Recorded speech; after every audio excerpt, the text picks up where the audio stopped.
mendengarkan podcast ini.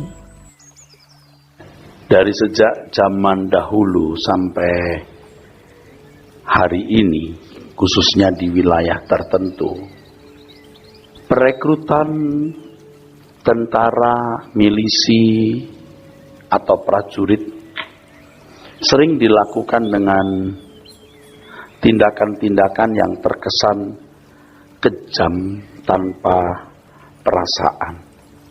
Orang-orang muda yang direnggut dari keluarga dipaksa untuk memegang pedang, dipaksa untuk maju ke medan perang. Apalagi tentu zaman dulu, saudara. Perekrutan milisi, tentara, atau prajurit dilakukan dengan sikap yang terkesan kejam tanpa memperdulikan perasaan. Kalau kita memperhatikan Injil, saudara, ternyata ada unsur itu juga, saudara. Ada unsur itu juga. Tuhan berkata, kalau kamu tidak membenci ayahmu, ibumu, saudaramu laki-laki, saudaramu perempuan, bahkan nyawamu sendiri, kamu tidak layak bagiku. Suatu hari ketika orang berkata, Tuhan, aku mau ikut Tuhan kemanapun Tuhan pergi. Tuhan berkata, serigala mempunyai liang, burung mempunyai sarang, tetapi anak manusia tidak punya tempat untuk meletakkan kepalanya. Yang lain berkata, Tuhan, aku mau ikut Engkau, tapi izinkan aku pamitan dulu kepada orang tuaku. Barang siapa mau membajak menoleh ke belakang tidak layak bagiku. Tuhan, aku mau ikut Tuhan, tapi aku mau menguburkan orang tuaku. Biarlah orang mati menguburkan orang mati. Juga ada kesan sikap tanpa perasaan, saudara. Kalau untuk negara, kalau untuk kaisar, hal itu bisa dilakukan. Mengapa untuk Tuhan yang menciptakan langit dan bumi, Tuhan yang menciptakan kita, Tuhan yang memiliki hidup kita, hal itu tidak bisa diterima? Mestinya diterima, saudara. Dan mestinya kita tanggapi itu sebagai suatu kehormatan. Meninggalkan segala sesuatu demi persekutuan kita dengan Tuhan, saudara. Nah, bertalian dengan hal ini, saudara, saya melanjutkan apa yang saya kemukakan di pertemuan terdahulu. Hidup dalam persekutuan dengan Tuhan bertalian dengan sikap kita terhadap dunia. Kalau seseorang mengasihi dunia, maka hubungannya dengan Tuhan pasti menjadi rusak. Pasti menjadi rusak. Ini sama kalau seseorang mengambil keputusan memilih seseorang menjadi teman hidupnya, berarti yang lain tidak boleh menempati tempat yang mengganggu hubungan yang dia jalin dengan teman hidup ini, saudara. Kalau tadi saya gambarkan, saya ilustrasikan seorang yang direkrut menjadi milisi atau prajurit dengan sikap tanpa perasaan demi kepentingan kerajaan. Sekarang demi kepentingan hubungan itu, maka semua hubungan yang lain, semua ketertarikan dengan yang lain, semua keterikatan dengan yang lain harus dilepaskan. Tidak bisa dibantah, saudaraku. Kekristenan itu merenggut hidup kita, saudara. Kalau kata merampok tidak pantas karena Tuhan yang memilih kita. Tapi seperti itu, mengambil dengan paksa. Walaupun tentu itu melanggar hakikat Tuhan, seakan-akan tidak bisa tidak. Harus direnggut. Dan kita harus menerima itu dan merenggut hidup kita dengan paksa. Sebab kalau kita tidak memaksakan diri, kita tidak mungkin bisa mengasihi Tuhan dengan benar. Seakan-akan kita merenggut dengan paksa. Tuhan tidak memaksa, kita yang harus memaksa. Kita yang harus memaksa. Kita yang harus memaksa diri kita sendiri. Tanpa perasaan. Dengan kejamnya. Kalau tidak, kita tidak akan bisa membangun persekutuan dengan Tuhan secara benar, saudara. Karena irama yang sudah sangat kuat membelenggu kita adalah mengasihi dunia. Artinya kita merasa hidup tidak lengkap kalau tidak dilengkapi dengan fasilitas dunia ini. Kita merasa tidak bahagia kalau tidak dilengkapi dengan fasilitas dunia ini.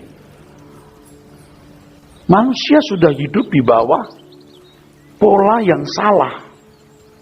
Sudah terjebak dalam pola yang salah. Kalau kita tidak memaksa diri kita keluar dari ikatan ini, nggak mungkin kita bisa memberitakan kebenaran, saudaraku. Terus terang ini yang membuat saya kadang-kadang takut, saudaraku. Apakah orang-orang yang menyertai saya mengajarkan kebenaran bisa saya ajak masuk wilayah ini, saudara? Ya, apakah bisa, saudara? Tapi saya berusaha untuk secara tidak langsung, ya, merenggut dengan paksa tanpa perasaan, seperti merekrut prajurit, saudara.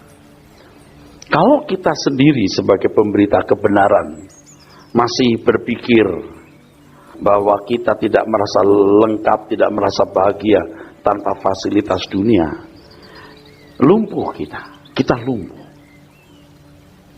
Dan apa yang saya katakan ini berharga sekali. Kita tidak akan memiliki sentuhan rohani, sentuhan surgawi, sentuhan Injil yang benar, saudara. Saya ini kan baru dientaskan sebenarnya. Baru dientaskan. Belum betul-betul tangguh, ya. Belum benar-benar tangguh. Saya berharap ke depan saya akan lebih tangguh, lebih ekstrim, lebih kokoh.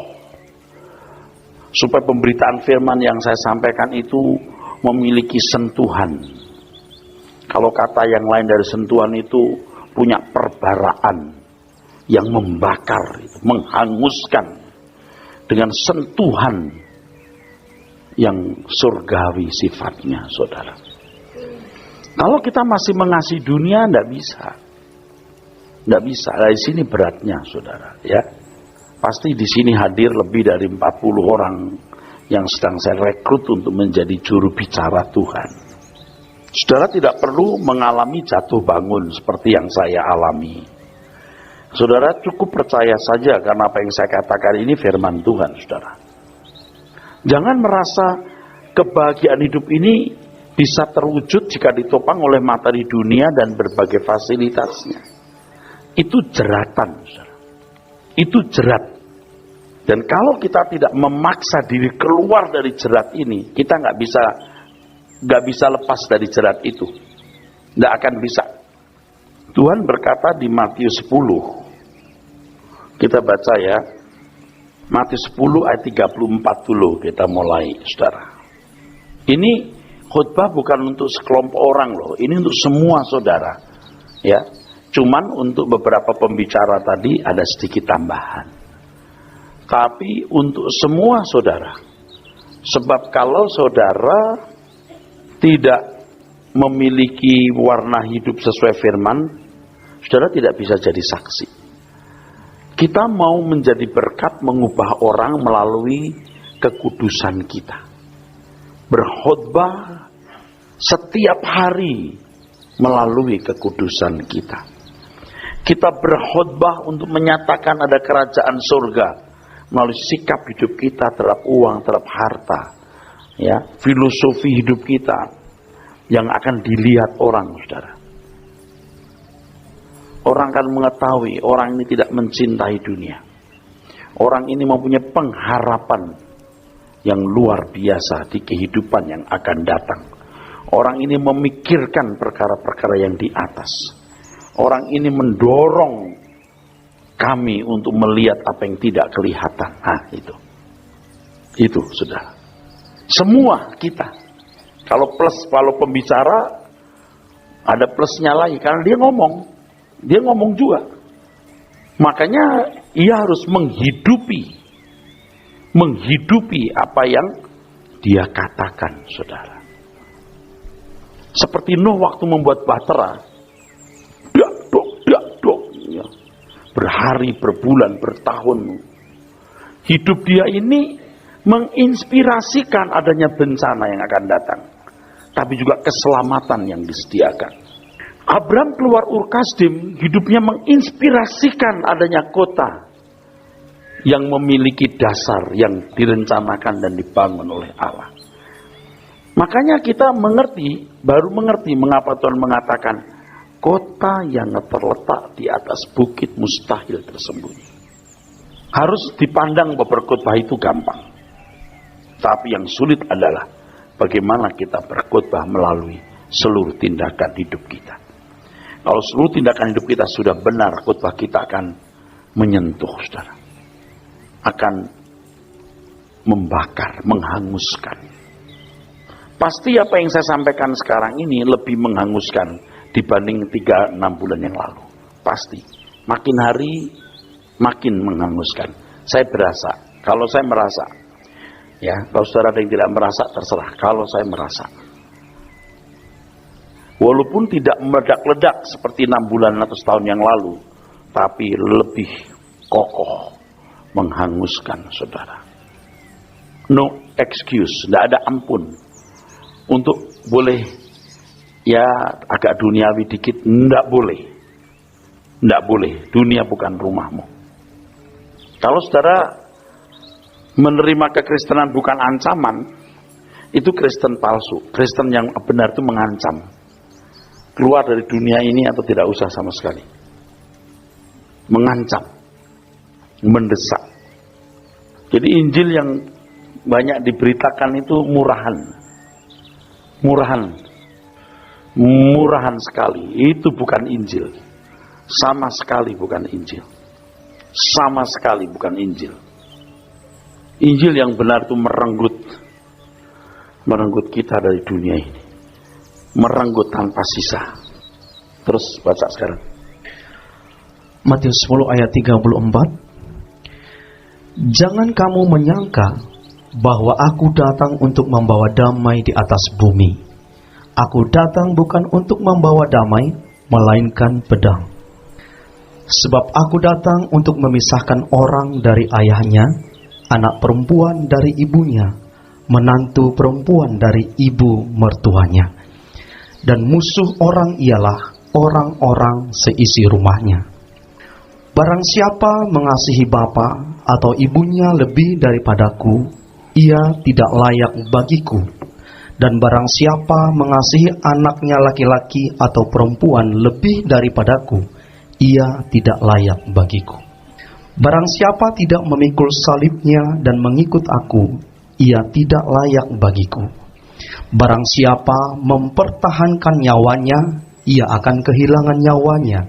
Dan barang siapa kehilangan nyawanya karena aku, ia akan memperolehnya. Ya.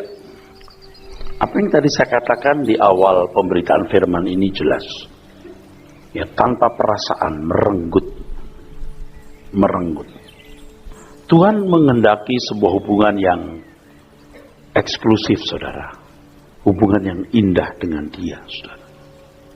Tidak ada kesempatan atau ruangan kita memindahkan hati di dunia lagi.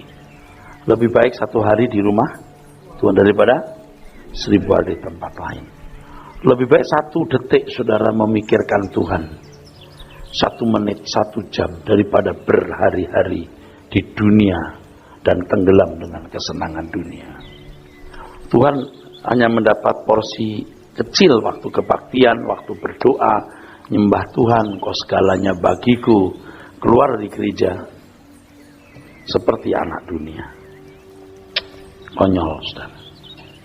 Konyol ini. Kita harus selalu on. Ingat ya. Betul? Amin? On. Terus. Dunia tidak boleh menjadi menarik lagi. Dunia tidak boleh menjadi menarik lagi, saudara. Saya kalau bicara begini kadang-kadang sudah kehabisan kata atau sudah habis akal, saudara. Mau bicara dengan cara bagaimana? Sebab akhirnya berpulang kepada saudara. Seberapa saudara nekat memaksa diri keluar dari percintaan dunia ini. Saudara yang sudah ikut Tuhan sekian lama itu, saudara sudah dituntut Tuhan, sudah saatnya dituntut Tuhan untuk memberikan hidup tanpa batas. Ketika belum dewasa, orang masih minta ini, minta itu, ya. Punya persoalan ini, persoalan itu, supaya ditolong Tuhan. Kalau kita sudah bertumbuh, kita sudah tidak merasa punya persoalan. Semua juga persoalannya Tuhan, saudara. Semua juga persoalannya Tuhan. Kita sudah tidak punya persoalan sendiri. Sampai akhirnya hati kita terikat dengan Tuhan. Kita berbuat salah sedikit sudah terganggu. Ketika kita mengingini sesuatu yang tidak sesuai dengan kehendak Tuhan, sudah mengganggu kita. Dengan cara demikian Tuhan mengunci kita untuk tidak dapat berpisah dengan Tuhan. Dan bersyukur kalau sampai level itu, saudara, dikunci di situ. Makanya kalau kita sudah beberapa hari melakukan kegiatan-kegiatan yang tidak ada kaitannya dengan pelayanan, stres kita.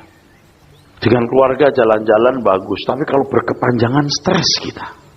Nggak menarik lagi, mau pemandangan indah, mau gedung-gedung kuno, kita sudah stres. Ya udah bagus begini. Ya udah pemandangan bagus begini, ya udah makan enak, lalu mau apa? Kecuali kumpul dengan orang-orang yang sepikiran dengan kita, lalu kita ngomong tentang Tuhan, tentang firman. Nah itu bergairah kita, saudara, bergairah, saudara. Jangan kebalikan, saudara. Bosan ke gereja. Kalau lagi makan-makan, kumpul seneng. Tapi kalau dengar firman, ngomongin firman, enggak. Ngomongin orang seneng. Yang saya bicara ini nggak main-main, di kelompok-kelompok. Orang Kristen pengerja begitu ada. Pasti orang-orang begitu tidak suka datang ke suara kebenaran, pasti. Kita ini mau memindahkan orang dari dunia ke surga, amin. Coba saudara, jujur ya, apakah ada gereja ya atau pendeta yang sungguh-sungguh mau memindahkan orang dari dunia ke surga? Jika ada, ikuti gereja itu. Jika tidak, tinggalkan gereja itu.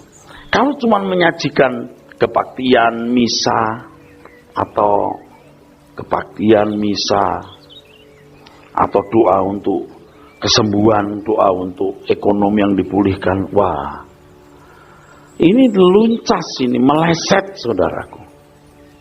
Komunitas pelayanan yang sungguh-sungguh mau memindahkan orang ke surga itu adalah pasti ini.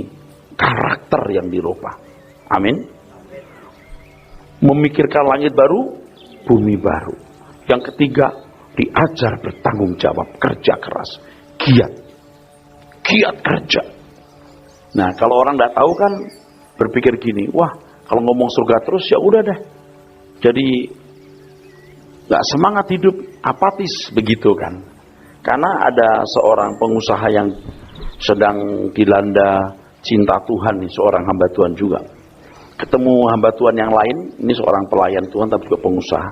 Ketemu bekas mentornya kalau tidak salah. Dia diledekin begini kira-kira. Bekas mentornya temannya, kamu udah sampai langit ketiga ya? Udah sampai surga atau langit ketiga gitu. Dipikirnya sudah malas kerja. Kita makiat, saudara. Jadi saudara kalau sudah sampai level di mana ada nekat membetot diri keluar dari percintaan dunia, nggak bangga lagi dengan mobil, dengan perhiasan, dengan apapun, nggak ada. Anda hanya akan bermegah dalam salib Tuhan. Sebab dunia disalibkan bagimu dan kamu disalibkan bagi dunia. Dunia kartu mati untukmu, kamu pun kartu mati untuk dunia. Kalau saudara ketemu orang-orang yang masih duniawi, Anda dianggap kartu mati. Dia mah kartu mati lah. Nggak bisa diajak ke bareng-bareng kita, ya kan? Tapi saudara memandang mereka juga kartu mati. Kau pandang kartu mati, kamu juga kau pandang kartu mati. Celakanya kamu kartu mati di hadapan Tuhan. Celaka kamu. Biarlah orang mati menguburkan orang mati itu bisa dua kemungkinan, saudara. Kemungkinan pertama, orang mati di situ orang-orang yang nggak diperhitungkan Tuhan. Yang kedua, kemungkinan yang lain adalah kalau tidak ikut upacara pemakaman orang tua, dia kehilangan warisan. Ya enggak apa-apa kehilangan warisan, enggak apa-apa. Ini tidak bermaksud untuk membuat Saudara tidak mencintai orang tua, jangan nanti ada orang tua meninggal lalu Tuhan berkata biar orang mati mengubur orang mati. Jangan begitu, saudaraku. Ya biarlah, ya saudara. Kita nggak mau memperebutkan warisan dunia ini, saudara. Nggak memperebutkan. Ya. Ketika Tuhan tidak membawa seseorang pada level ini, saudara akan merasa kesepian. Ada masa-masa di mana ada kesepian, bingung, kosong. Nah ini masa-masa transisi yang hebat, saudara. Tetapi ini mesti dilalui dan pasti Anda tidak punya banyak teman. Pasti males mau ngomong sama orang, males, nggak nyambung. Kalau saudara seorang pelayan Tuhan ketemu pendeta pun juga males. Ini yang diomongin cuman harga diri, nilai diri, kebanggaan, dihormati orang apa, males. Nah masa-masa ini mesti dilewati, saudara. Saudara lagi sedang take off itu sebenarnya, sudah mulai take off itu. Dan saudara akan diparuk Tuhan di satu situasi di mana Anda tidak punya pengharapan lain dalam hidup ini selain Tuhan dan kerajaannya. Ini adalah suasana yang kondusif seseorang dilatih Tuhan untuk memiliki kebahagiaan di dalam Tuhan sepenuhnya. Di situ Tuhan membawa saudara kepada persekutuan yang eksklusif dengan Tuhan. Saya belum kokoh, saudara, tapi saya tahu ini luar biasa membahagiakan. Kita pilih yang ini, saudara. Kita mau pilih yang ini, ya. Kita akan lebih berhati-hati dalam sikap tindakan kita. Kalau kita melihat orang Kristen abad mula-mula, mereka dipaksa Tuhan, maksud saya oleh keadaan, dan Tuhan mengizinkan itu, maksud saya Tuhan mengizinkan itu. Mereka tidak memiliki hidup lagi, seperti yang dikatakan di Galatia pasal 6 ayat 14. Tetapi aku sekali-kali tidak mau bermegah selain di dalam salib Tuhan Yesus. Oleh dia, olehnya dunia telah disalibkan bagiku dan aku bagi dunia. Apakah kita masih diperhitungkan dunia dalam konteks saudara masih bisa dipengaruhi, dipermainkan? Misalnya kalau saudara itu masih suka dengan barang branded, kalau nggak pakai barang itu nggak maknyus gitu, Anda itu dipermainkan. Kalau ada motor show gitu, wah mesti datang, biarpun nggak beli mesti datang. Saya nggak pernah datang karena memang nggak pernah punya niat beli, saudaraku. Kalau mau beli aja, nggak usah ke motor show. Ya, orang tuh biarpun mampunya beli motor roda 2, datang juga ke motor show. Tambah ngelangut, saudaraku. Tahu yang ngelangut itu apa ya? Merana, nelongso. Aduh, nasibku, ya. Cuman bisa beli roda 2, itu pun yang tahun 2000-an. Bagaimana mau bisa beli mobil begitu, ya? Peleknya satu aja kamu nggak bisa beli. Satu pelek 60 juta. Satu pelek yang sampai 152 juta. Satu pelek. Apalagi dratnya, mungkin 5 juta sebegini, ya. Kau beli dratnya aja nggak sanggup. Beli skrupnya 1 biji. Nggak usah ke situ. Kalau kau masih punya kepinginan, punya barang bagus, itu ditunda saja. Di langit baru, bumi baru, kan nyaman. Ya memang berteori begini gampang, prakteknya sulit. Tapi kalau saudara sekarang di situasi yang sulit ya saudara, di situasi yang sulit, rumah kecil, hidup pas-pasan gitu ya saudara. Tapi saudara bisa berbahagia, wah itu memuliakan Tuhan. Saudara menunggu bus ya, tapi Anda bahagia, itu memuliakan Tuhan, saudara. Betul. Daripada turun terus buru-buru mau ambil mobilnya supaya dilihat orang banyak, itu kampungan, saudara ya. Ya. Tuhan bahagia gitu. Kalau bikin senyum Tuhan itu bagus. The smile of God is the only our goal of our life. Amin. Smile. Smile. Tuhan kalau bisa senyum. Makanya ya saudara, ini penting sekali untuk diketahui. Mau dengar? Penting sekali untuk buat smile Tuhan.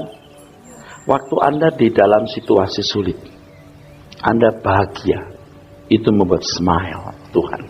Kalau Anda punya mobil bagus, semua bagus, makan cukup semua, Anda smile, Tuhan smile.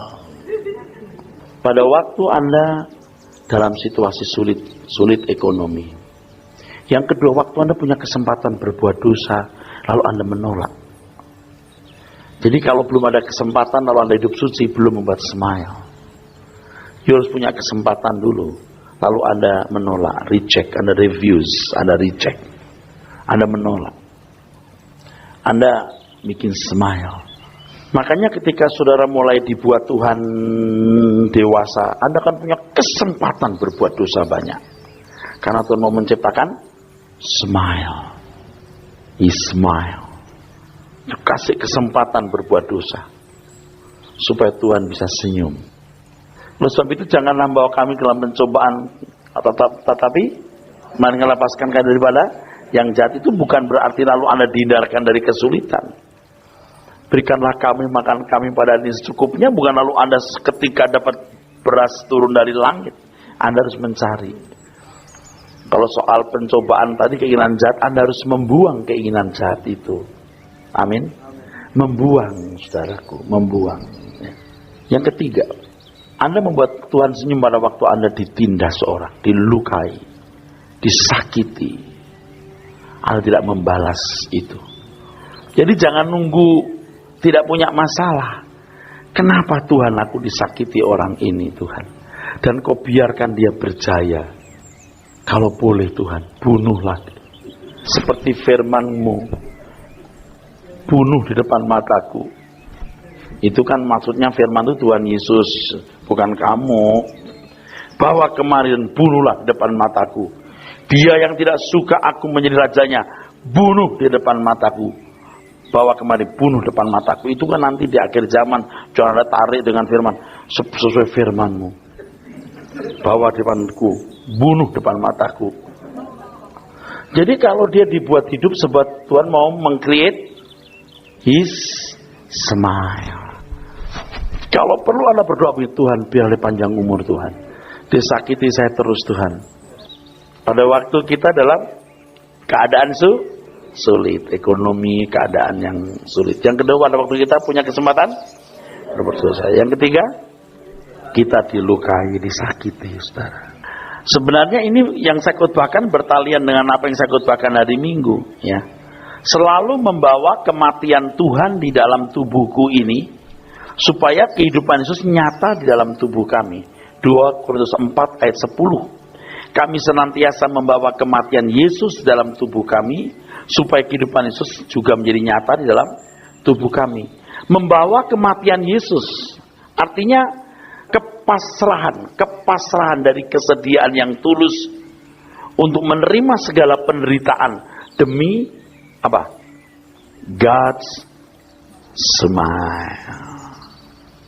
Ya, yang kalau Tuhan mau senang, ya udah. Tapi ini nggak gampang. Monggo Tuhan, silahkan Tuhan. Yang penting Tuhan senang. Waduh, itu mah nggak gampang. Kita disundut rokok aja kita marah, apalagi kita disondot pakai bara, ya kan? Tapi kita mau belajar, saudara, lewat keadaan-keadaan tersebut, saudaraku. Kalau usah berkata berat, ada firman-Nya. Penderitaan zaman sekarang tidak ada artinya dibanding dengan kemuliaan yang kita dapat nanti. Nah, kalau mau jadi perwira-perwira Kristus yang terkemuka, yang tangguh, yang dipercayai olehnya, Tuhan garap manusia batiniah kita. Sehingga saudara, ketika Anda mendapat keadaan sulit, Anda bertahan. Ketika mendapat kesempatan berdosa, Anda menghindar. Ketika Anda dibenci, dilukai, Anda tidak membalas. Apa Anda pikir selalu begitu terus? Tidak. Sampai membentuk satu bentuk hati. bentuk hati yang menyenangkan Tuhan. Tanpa diberi masalah pun sikap tindakan Anda menyenangkan, udah menjadi. Not just to do, but to be. Jadi Tuhan itu kan sebenarnya menghendaki begini, saudara. Bulat. Sedangkan kita masih lonjong begini, saudara. Ini mesti ditusuk sana, tusuk sini supaya bulat. Waktu ada ditusuk, ciut di sini, Anda nggak marah, smile. Tuhan senyum di sini. Oke, ngerti maksudnya? Oke. Tusuk di sini, wah ini sakit nih kayaknya. Kalau ini pakai palu, saudaraku, jedier ya. Masalahnya ini atos, harus dihajar, jebret sakit ya. Kalau Anda, thanks God, Tuhan senyum. Ini sudah seperti ini, Anda di posisi yang membahagiakan Tuhan, permanen. Nangkep maksud saya? Jadi waktu kita dicundut dengan masalah, dengan problem, dengan kesempatan berbuat dosa tadi, paham ya? Itu Tuhan buat Tuhan senyum. Tapi tujuannya bukan di situ. Tujuannya bukan tidak berbuat salah, tujuannya tidak bisa berbuat salah sampai bulat begini. Jangan bertanya, Pak, di mana ayatnya, Pak? Ini udah kelas, bukan kelas ayatiah, ini kelas alkitabiah. Bela diri aja, Pak. Ya. Kalau ketemu yang begini kita capek. Kenapa? You ikut dulu PA 5-6 tahun baru you tahu. Kalau you baru datang, bisa-bisa itu pendeta, gitu kan ya? Bisa-bisanya. Ini kan bukan penjelasan yang terbangun dalam satu hari, bro. Ini bertahun-tahun. Kalau tadi saya ngomong begini misalnya, ada fase di mana merasa sepi, tidak punya teman. Itu fase begitu gimana jelasinnya? Tapi di Alkitab nggak ada, bagaimana bisa nggak ada Mazmur 73. Tuhan Yesus sendiri juga punya pergumulan, memati rasanya aku, tidak punya teman. Bisa dibuktikan, bukan tidak bisa. Musuh orang seisi rumahnya, kamu akan dibenci. Semua pasti ada, bukan nggak ada. Nah, tapi kita kan nggak cukup waktu untuk ayat per ayat mesti bicara. Dibutuhkan you trust me, udah, you trust me, udah, you percaya saja yang saya ngomong ini benar. Saya nggak percaya itu, Pak. Ya udah, you are not part of my life. Ini kan untuk orang-orang yang betul-betul mau digarap. Nah, kalau ada orang merasa sudah baik, ya sudah, susah. Begitu ada masalah dikit, oh Tuhan tolong lepaskan aku dari orang jahat ini. Ya emang Tuhan kasih kamu supaya kamu belajar rendah hati, lemah lembut dan seterusnya. Begitu saudaraku. Nah, proses yang seperti ini membuat Yesus nyata dalam hidup kita. Nah, yang ini kan perlu kepasrahan, saudara. Perlu penurutan. Jadi hidup kita menit ke menit itu harus disadari sebagai sebuah proses perubahan. Yang beberapa waktu yang lalu saya singgung juga mengenai metamorfosis dari ulat yang menjijikkan sampai jadi kupu-kupu itu bentuknya, wah itu berubah semua. Berubah total, luar biasa itu saudara. Dari ulat busuk sampai jadi kupu-kupu, waduh. Luar biasa. Nah, dari orang berdosa jadi orang saleh Tuhan, jadi manusia Allah. Itu luar biasa, saudara. Nah, ini gambar ini pasti sudah tahu kan ya, saudara. Nah, diharapkan lewat sebuah proses, saudara. Ya, lewat sebuah proses, saudara. Dari bentuk yang tidak karu-karuan sampai jadi begini nih, 70 tahun sampai 80 tahun, saudara. Dari keadaan yang berantakan jadi bulat itu. Mana bisa? Tuhan beri kita Roh Kudus itu melekat. Itu luar biasa, saudara. Karena proyeksinya sempurna. Saya sedih dan marah, saudara. Waktu saya lihat di YouTube, orang-orang yang meninggalkan iman Kristen lalu merasa menemukan kebenaran dari kitab yang lain atau kepercayaan yang lain. Kamu belum menemukan kebenaran dalam Injil. Termasuk pendeta, pastor yang pindah agama. Kamu belum mengerti kebenaran seperti ini.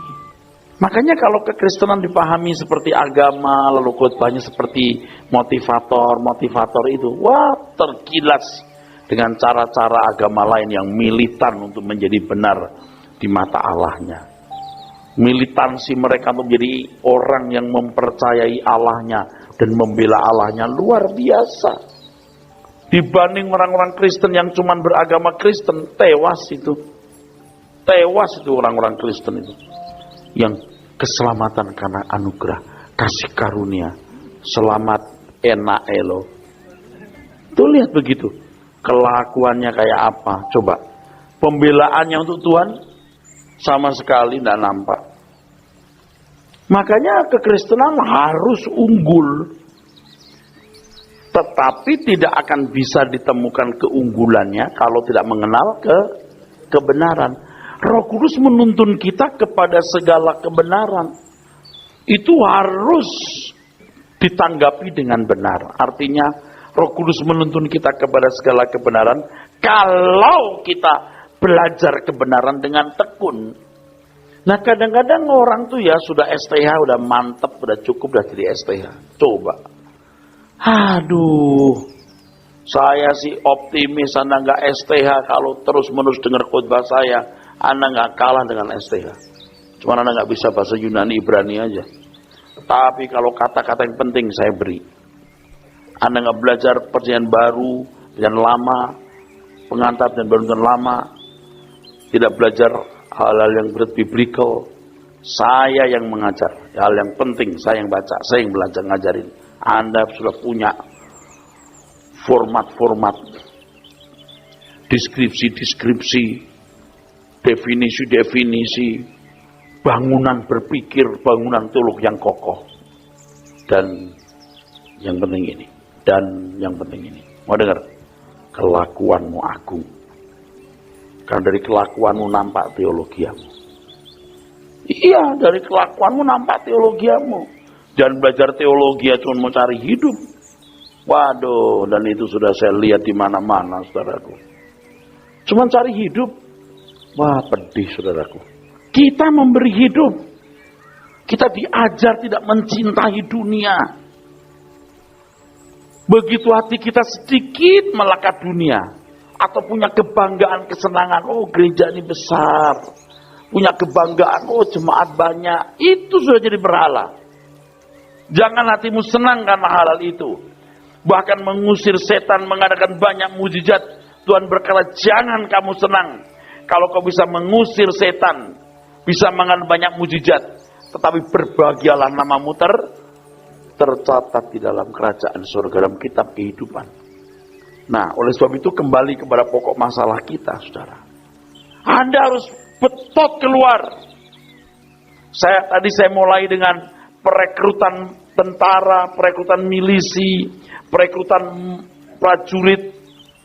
Tanpa perasaan direnggut dari keluarga, direnggut dari rumah tangganya, direnggut dari dunianya, masuk ke dalam pergulatan sebagai milisi, sebagai tentara, sebagai prajurit. Kita juga harus tanpa perasaan tinggalkan dunia. Aku jadi prajurit Kristus. Hidupku miliknya. Tidak ada bagian untukku, apalagi untuk dunia. Semua bagi Tuhan. Tanpa perasaan, paksa, renggut, nekat, tekad, saudaraku. Dan Tuhan senang kalau ada orang-orang seperti ini. Walaupun sekarang keadaan saudara jauh dari sempurna. Sesungguhnya hatimu sudah mencintai dunia. Tuhan tahu engkau terikat dengan dunia. Engkau terlanjur punya irama hidup yang tidak sesuai dengan kebenaran Alkitab. Tapi kalau saudara punya ketekatan, aku mau keluar dari sini. Jadi jangan saudara berpikir begini ya, karena masih duniawi, berarti Anda nggak bisa keluar dari sini. Bisa, walaupun Anda masih duniawi. Sekarang saudara dalam posisi di mana saudara sebenarnya terikat dengan dunia. Tapi saudara punya satu tekad yang kuat, aku mau keluar dari sini. aku mau keluar. Nah, orang-orang seperti ini akan digarap Tuhan. Sesuai dengan komitmenmu. Inilah orang-orang yang dikatakan firman Tuhan, orang-orang yang mengasihi Tuhan. Allah turut bekerja dalam segala sesuatu mendatangkan kebaikan bagi orang yang mengasihi. Saya mempunyai pengalaman ini, saudara. Aku orangnya temperamen, pemarah. Tapi saya berkata, Tuhan, aku mau sabar. Aku mau mengasihi musuhku. Bisa.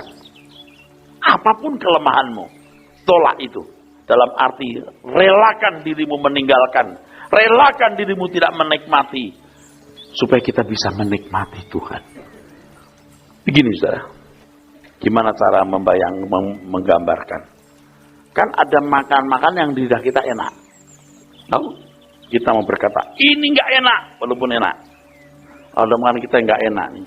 Ini enak. Lama-lama jadi enak. You percaya? Loh, ini benar. Yang enak ini nggak enak. Ini bahaya buat saya. Tentu dengan pengertiannya, misalnya soto tangkar.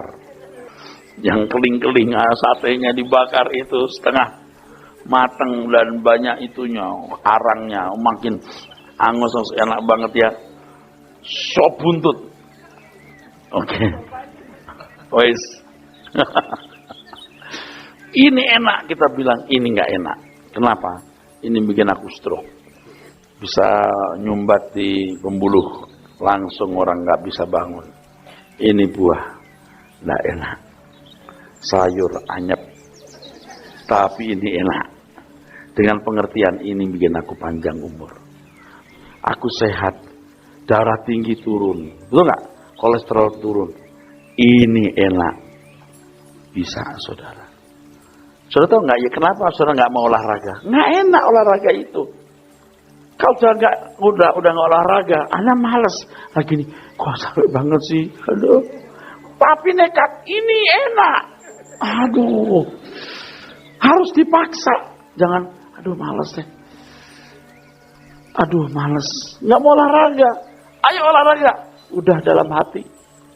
Anda tidak berubah. Tuhan memberkati. Amin.